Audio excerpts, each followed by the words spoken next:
Аудиторията вече не желае изкуствено, лъскави и перфектно режисирани реклами, казва тя. Хората търсят истински истории, реални преживявания и съдържание, в което могат да се разпознаят. Именно това е и сърцевината на нейното предложение.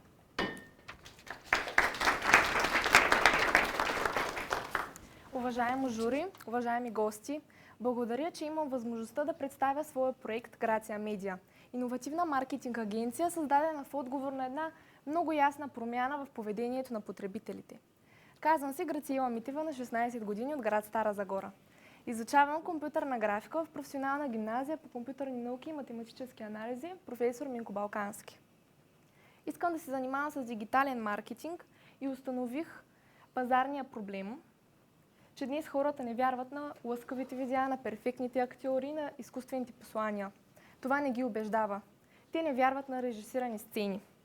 Те вярват на хора като тях, на истински емоции, на истински преживявания, вярват на съдържание, в което могат да се препознаят.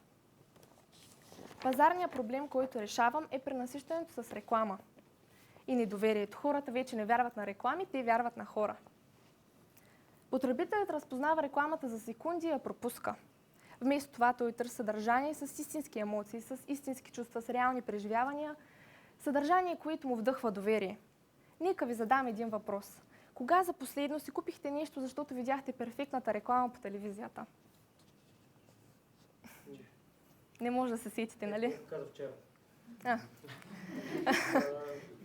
И кога за последно си купихте нещо, защото някой реален човек ви го препоръча? Предполагам, всички неща в дома ви са точно от препоръка от приятел или нещо в социалните мрежи, някаква реклама. Доверието вече не се купува с бюджет, то се купува с автентичност.